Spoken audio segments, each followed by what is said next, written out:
As we do each and every Wednesday at about this time, we connect with Michell Ownbey from the Springfield Business Journal. She's the publisher, and she knows what's going on in and around the business community, and we get those updates each and every week. But we'll tell you how you can get a copy of the Springfield Business Journal in moments.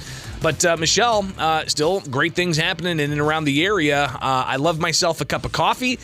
Sometimes, though, if I'm going to have a long night, I, believe it or not, will actually go get a cup of coffee, even if it's like 5 or 6 at night, maybe even later, depending on what's going on. Tell us about the Wakery and what to expect in downtown Springfield. Good morning. Good morning, Greg. Yes, we've got updates on a couple projects that we've been following this year and both moving a bit closer to reality. As you mentioned, the Wakery was announced earlier this year for downtown Springfield, although owner Elizabeth Wake originally did not specify the location. It's going to be not just late night coffee shop, but they're calling it a dry bar. So all kinds of fancy drinks, cocktails, things like that, but everything is non-alcoholic. So maybe you've gone out and you're not quite ready to go home, but you want to stop drinking, or maybe you're not a big drinker in the first place, but you still want to enjoy a night out with friends, something different than just going out to dinner and all that. So some nightlife opportunities in downtown Springfield that don't necessarily involve your traditional bars. So Elizabeth Wake says that she has signed a lease for 5 Old State Capitol Plaza. That's the space that most recently housed Long Nine Junction, so kind of right in the center of the action there. And interestingly enough, she is going the self-funding route for this project. So a recently completed Kickstarter campaign raised about $11,000. And she's holding an event at the Passfield House on Wednesday, November 23rd. That's the day before Thanksgiving, which of course is traditionally a big drinking day. So a little bit of irony there in her scheduling. People will have the opportunity to sample her different non-alcoholic drinks. She was out at the farmers market this summer, and it was a big hit. But of course, the farmers market is wrapping up now, so she's got this event planned for people to come and see what it's all about. One thing I did as a younger tyke, not of drinking age, was I loved going and just sitting down and having a cup of coffee with friends, even if it was 10 o'clock at night. We would always go to like a 24-hour parlor of sorts. A diner, and do that. Is this going to be open to certain ages, or is it just 21 and up like other bars? I know this is a dry bar, but are there going to be age restrictions? Yeah, my understanding is that there will not be age restrictions because they don't serve alcohol, right. And they're going to keep some late night hours. I think she's planning to be open to something like 1 a.m. So, yes, could even be a good option for maybe high school or college students that are not yet of drinking age, but still looking to go out and have a good time. Well, that's exciting. Looking forward to that option because right now there aren't those options downtown.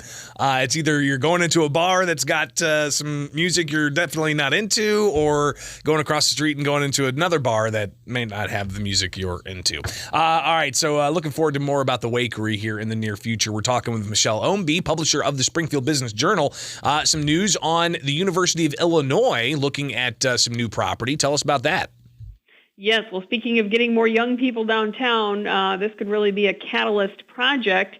There's been talk for a while about University of Illinois opening the UIS Innovation Center downtown.